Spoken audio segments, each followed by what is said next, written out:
Hello friends, आज मैं आ गया हूं मैथ्स के ऊपर डिस्कस करने के लिए और आज से एक नया चैप्टर स्टार्ट होने वाला है जो कि है मेरा इंडिसेस। इंडिसेस मतलब क्या? एक्सपोनेंट्स भी तुम लोग कह सकते हो, पावर्स भी तुम लोग कह सकते हो। और आज है उसका लेक्चर नंबर 1। हम लोग आज जो जानेंगे वो है हिस्ट्री ऑफ एक्सपोनेंट्स, कि इंडिसेस जो आया है वो आया कहाँ से है ना, आया कहाँ से है।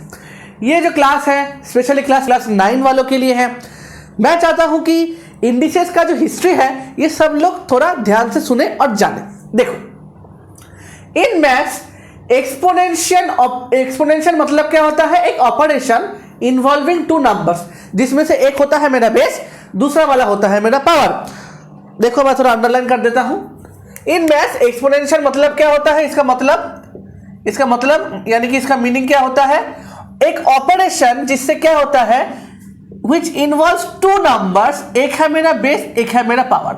अब तुम बोलोगे कि ये दिखने में कैसा होता है? दिखने में कुछ ऐसा होता है, ये जो b है ये मेरा बेस है और मेरा जो ये सुपरस्क्रिप्ट मतलब ये जो मेरा सुपरस्क्रिप्ट में जो n है ना, सुपरस्क्रिप्ट में जो n है मतलब ऊपर में, नीचे वाले को हम लोग सबस्क्रिप्ट बोलते हैं। अगर ये हुआ तो इसको हम लोग बोलते हैं सबस्क्रिप्ट।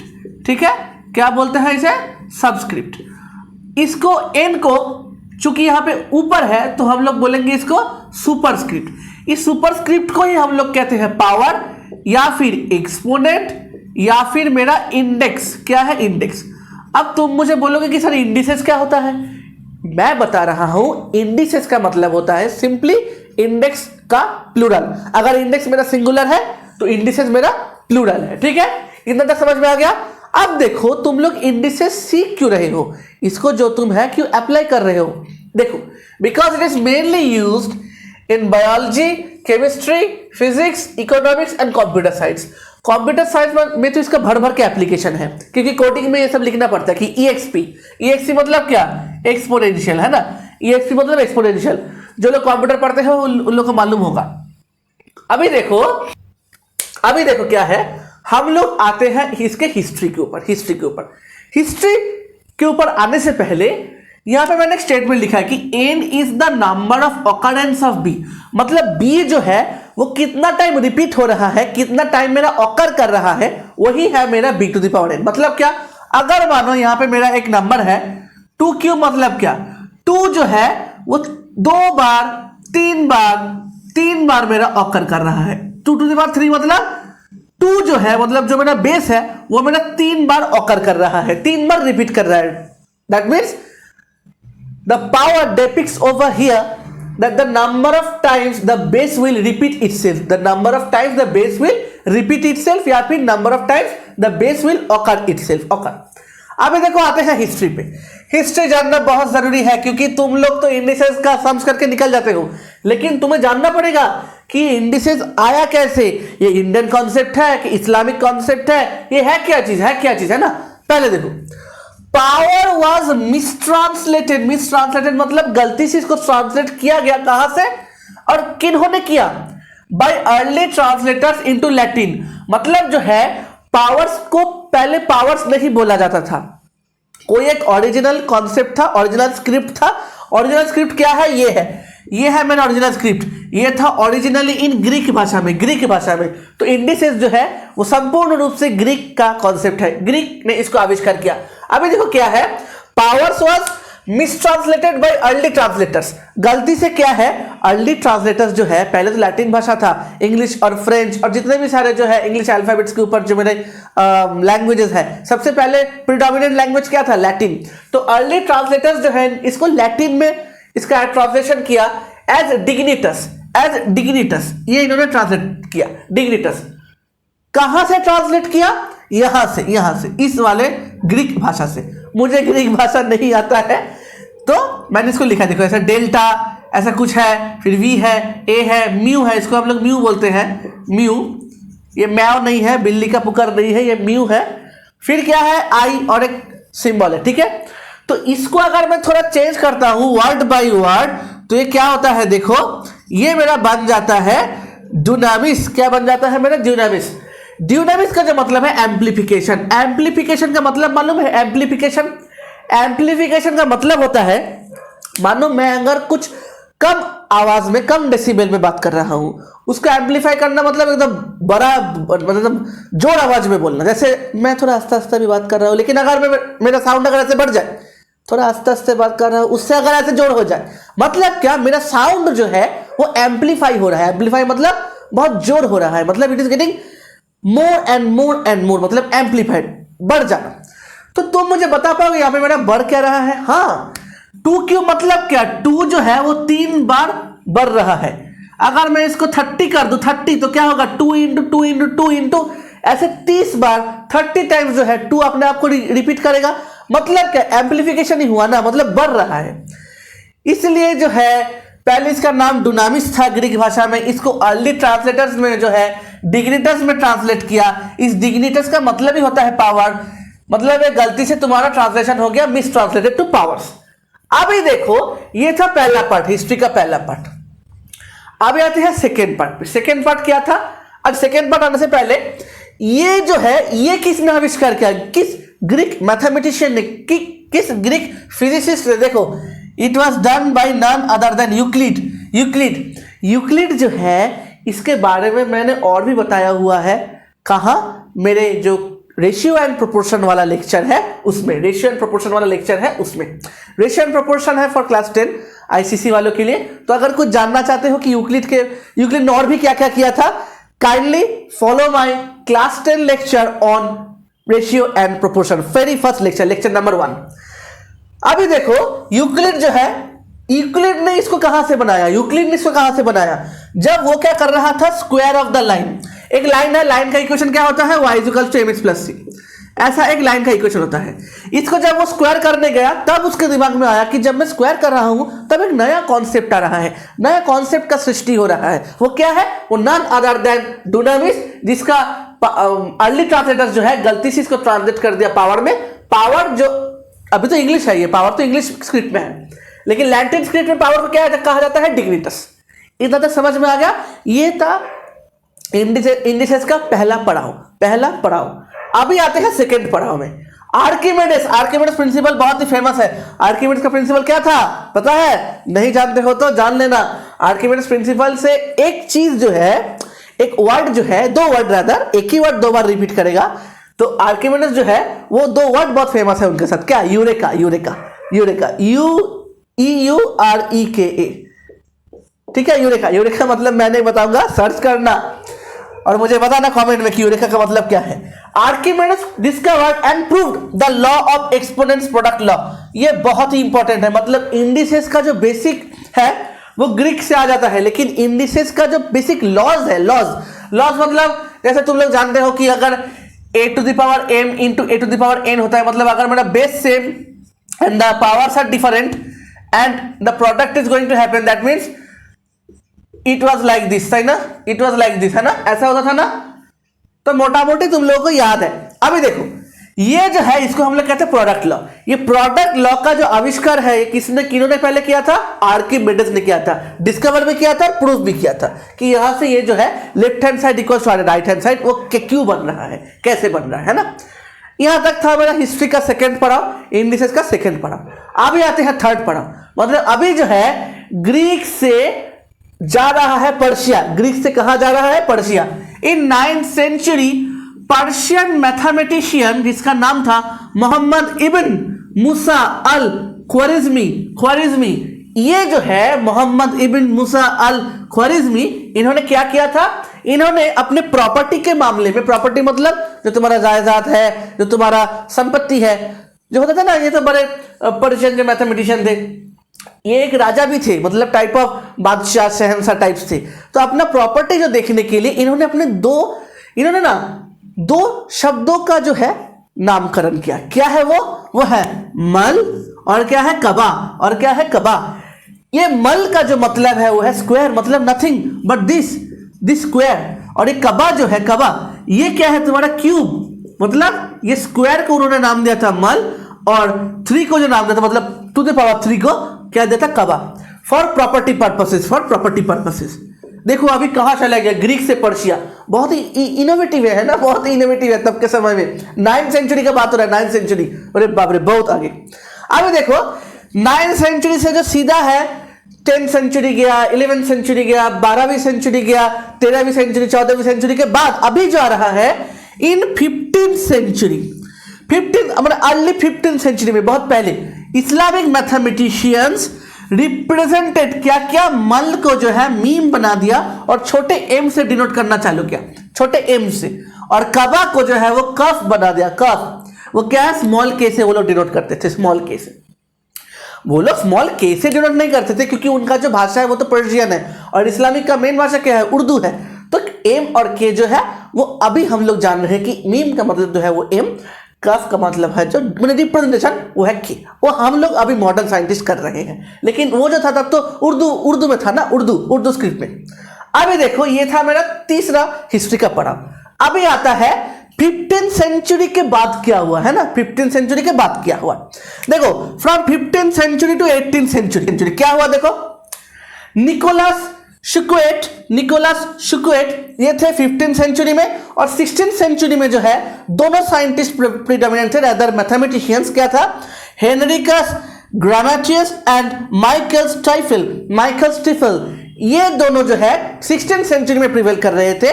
और लेट 16th सेंचुरी में, मतलब 16th सेंचुरी का लास्ट में जॉस्ट बर्गी जो है क्या किया था मालूम है, इन लोगों, इनका एक बहुत बड़ा अवदान है, बहुत बड़ा कंट्रीब्यूशन है। क्या पता है, ये जो स्क्वायर है, मतलब ये जो नंबर है, ये तो मेरा इंडो अरेबिक न्यूमरल है, इंडो अरेबिक न्यूमरल। इन्होंने क्या किया, रोमन न्यूमरल्स में इसको जो है स्क्रिप्ट इसको लिखा, रोमन न्यूमरल में इसको लिखा इन पावर। जैसे मान लो 4 क्यूब को इन्होंने क्या लिखा, 4 to the power 3 in Roman numerals.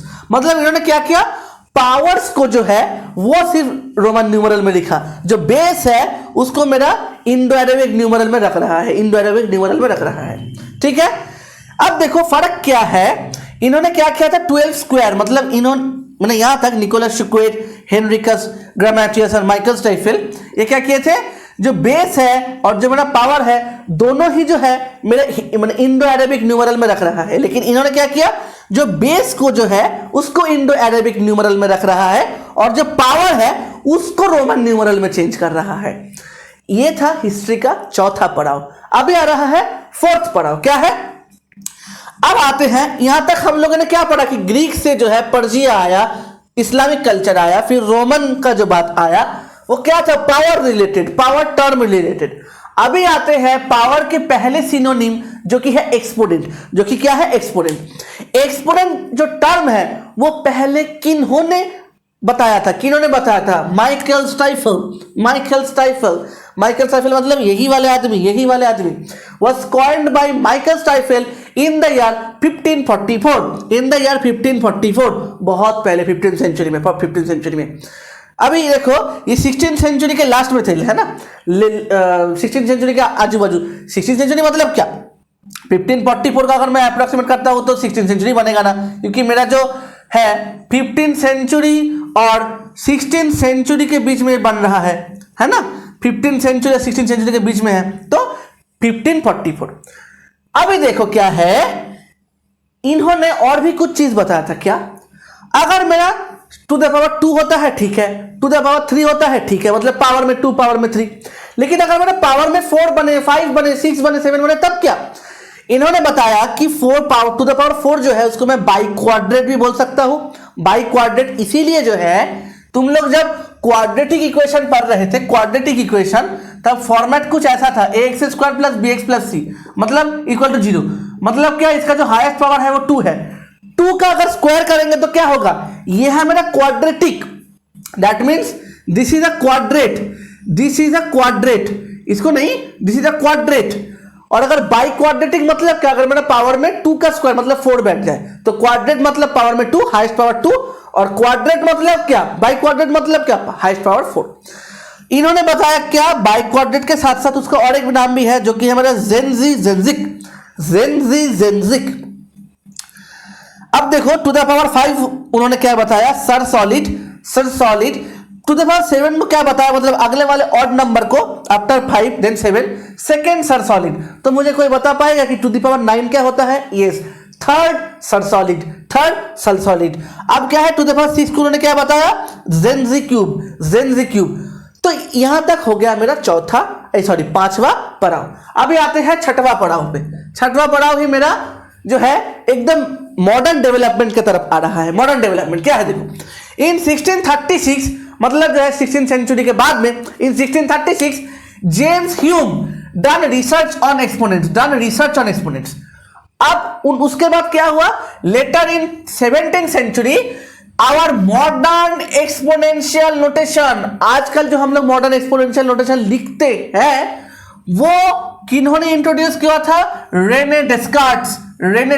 डेस्कार्ट्स जो है, डेस्कार्ट्स रूल ऑफ साइंस हम लोग ग्रेजुएशन में पढ़ते हैं, हम लोग जो है फर्स्ट ईयर में पढ़ते हैं ग्रेजुएशन का। रेने डेस्कार्ट्स ने अपने बुक में कहा था, क्या बुक का नाम क्या है पहले जान लो, ला ज्योमेट्री। इन्होंने क्या बताया था कि ये जो मॉडर्न जो हम लोग जो है ना कि इसका जो मॉडर्न रिप्रेजेंटेशन करते हैं एक्सपोनेंट का, देखो एक्सपोनेंट सिर्फ यहां तक सीमित नहीं रहता कि x square comma x cube comma x to the power 4 + 7 इतना तक ही सीमित नहीं रहता। तुम जो क्वाड्रेटिक इक्वेशन बना रहे हो वो तो अगर तुम इस इक्वल टू 0 को मिटा दो तो क्या बनता है, ये क्वाड्रेटिक पॉलिनोमियल बनता है। क्या बनता है, quadratic polynomial. And if I denote it by f x then this is a function of f x which represents a quadratic polynomial. तो इन्होंने क्या बताया कि ला ज्योमेट्री बुक में किन्होंने बताया, रेने डेस्कार्ट्स ने क्या बताया कि मैं एक्सपोनेंट्स को जो है पॉलिनोमियल रिप्रेजेंटेशन में भी लिख सकता हूं, पॉलिनोमियल में भी इस्तेमाल कर सकता हूं। ठीक है, अब तुम मुझे बोलोगे कि सर इंडेक्स का जो है, इंडेक्स या फिर इंडिसेस वो किन्होंने पहले बताया, वो बताया था सैमुअल जीक ने। कब बताया था, 1696 मतलब 16th सेंचुरी के एकदम अंत में इंडिसेस। 1748 में ऑयलर ने introduced variable exponents and non integer exponents. मतलब जो मेरा एक्सपोनेंट्स इंटीजर नहीं है तो वो क्या मेरा एक्सपोनेंट नहीं बन सकता, हाँ वो बनेगा। वो किन्होंने बताया था, लियोनहार्ड ऑयलर ने। लियोनहार्ड ऑयलर जो है उनका नाम बहुत ही इंपॉर्टेंट है क्योंकि वो जो है डिफरेंशियल इक्वेशन में बहुत ही उनका बहुत बड़ा कंट्रीब्यूशन है जो कि है फॉर क्लास 12। जो लोग देखना चाहते हैं मेरा डिफरेंशियल इक्वेशन फॉर क्लास 12, हाँ ठीक है तुम लोग क्लास 9 में पढ़ रहे हो लेकिन हिस्ट्री जानने में क्या दिक्कत, लेक्चर 1 जो है डिफरेंशियल इक्वेशन का क्लास 12 के लिए वो तो पूरा हिस्ट्री है, मतलब ऐसे ही हिस्ट्री है, वो जानने में तो कोई दिक्कत नहीं। जितना मैथमेटिक्स के ऊपर हिस्ट्री जानोगे अच्छा लगेगा, बहुत ही अच्छा लगेगा, मेरा बात मानो बहुत ही अच्छा लगेगा। तो लियोनहार्ड ऑयलर का जो कंट्रीब्यूशन है बहुत बड़ा इन तुम्हारा जो है डिफरेंशियल इक्वेशन में, यहां पर भी है। क्यों, इन्होंने पहले बताया था कि वेरिएबल एक्सपोनेंट्स भी होते हैं, नॉन इंटीजर एक्सपोनेंट्स भी होते हैं। यहां मतलब लियोनहार्ड ऑयलर के पहले सब लोग क्या कर रहे थे, 2, 3, 4 + 7, 4/7 ये क्या था, इंटीजर्स को लेकर डील कर रहे थे। 4 + 7, 2, 3 सब इंटीजर्स को लेकर डिस्कस कर रहे थे, लेकिन नॉन इंटीजर के बारे में कोई डिस्कस नहीं किया। यहाँ पे जो है मेरा पर्शियन मैथमेटिशियन प्रॉपर्टी तो हमेशा इंटीजर में ही होता है कि 2 बीघा 3 बीघा ऐसा कुछ, मुझे उतना नहीं मालूम था कि तब क्या था, लेकिन जो भी था वो इंटीजर के रेस्पेक्ट में था। नॉन इंटीजर एक्सपोनेंट के बारे में कोई नहीं बताया था, इन्होंने ही पहले बताया, लियोनहार्ड ऑयलर ने। तो ये था मेरा पूरा इंडिसेस का बेसिक हिस्ट्री, जहां मैं जान पा रहा हूं कि इसका ऑपरेशन जो है कैसे होता है, मतलब लिखते कैसे हैं, सुपरस्क्रिप्ट के बारे में 1, 2, 3, 4, 5 छठवां और ये 7वां मतलब लास्ट वाला जो है वो 7वां पड़ाव। हम लोग जाने कि इंडिसेस जो है वो हिस्ट्री के जो 7 पड़ाव है पार करके कैसे आज हम लोगों तक पहुंचा है, मॉडर्नली डेवलप्ड हुआ है। तो आज इतना ही। अगला लेक्चर से जो है मैं एकदम बेसिक सम स्टार्ट करूंगा और कुछ इंपॉर्टेंट फॉर्मूला भी बताऊंगा जो कि लॉज ऑफ एक्सपोनेंट्स से है, कि product law, quotient law, power rule सब मैं बताऊंगा। थोड़ा धीरे धीरे पढ़ो, अच्छे से कॉन्सेप्ट को समझो। आज का लेक्चर अगर नहीं पूरा देखोगे तो प्रॉब्लम हो जाएगा। क्यों, क्योंकि साइंटिस्ट को बुरा लग जाएगा ना, साइंटिस्ट को बुरा लग जाएगा कि अगर तुम उनका नाम नहीं जानोगे। उन लोगों को भी तो खराब लगता होगा कि भाई कोई मेरा नाम तो बोल दे, बच्चा लोग तो जान ले कि भाई मैंने ही इसका इन्वेंट किया है, मैंने इसको डेवलप किया है। जैसे लियोनार्ड ऑयलर को बुरा लग जाएगा, सैमुअल जिक को बुरा लग जाएगा, फिर तुम्हारे माइकल स्टीफेल, निकोलस शुकेट को बुरा लग जाएगा। तो उन लोगों को खुश करने के लिए या फिर अपना जो नॉलेज है उसको तो बढ़ाओ, नॉलेज बढ़ाओ। सिर्फ मार्क्स लाने से नहीं होगा, नॉलेज भी बढ़ाना पड़ेगा, क्योंकि तुम अगर नॉलेज नहीं गेन कर पाओगे तो क्या हुआ, इस दुनिया में तो एकदम बेकार हो गया ना। तुम बेकार आए बेकार चले गए। तो नॉलेज गेन करो, हमेशा जो है नॉलेज गेन करो, काम का नॉलेज गेन करो, बेकार का नॉलेज नहीं। ठीक है, आज के लिए इतना ही। मेरा जो फेसबुक पेज है वो है सनशाइन बाय देव सूर्या सर। जो लोग मेरा वीडियो आज पहली बार देख रहे हैं, मैं उनको बताना चाहता हूं कि ये मेरा फेसबुक पेज है, यहाँ पे तुम लोग जाओ और जो है अपने थॉट्स मेरे साथ शेयर करो कि सर मुझे इसी टाइप के वीडियोस चाहिए, मैथ्स के ऊपर, फिजिक्स के ऊपर, केमिस्ट्री के ऊपर, बायोलॉजी के ऊपर, हिंदी के ऊपर, सेकेंड लैंग्वेज, थर्ड लैंग्वेज हो, कोई बात नहीं। लेकिन मैं क्या करूंगा, उसको कोशिश करूंगा कि अपने जो वीडियो सेशन है उसको कवर करने के लिए, ताकि तुम्हें कोई भी डाउट ना रहे, तुम्हारे दोस्तों को भी कोई डाउट ना रहे, अगर तुम जो है मेरा वीडियो उन तक शेयर करते हो। मेरे जो यूट्यूब चैनल है जहां पे मेरा वीडियो अभी तुम देख रहे हो वो है सनशाइन बाय देव सूर्या सर, उसको सब्सक्राइब करना मत भूलना। उसको अगर कोई वीडियो तुम्हें वहां से पसंद आए तो जरूर क्या करना है, लाइक करना और कमेंट करके बताना कि तुम्हें किस किस टाइप के ऊपर वीडियो चाहिए। Thank you very much for watching this video and we will continue our next lecture of indices in our lecture number 2। Thank you very much.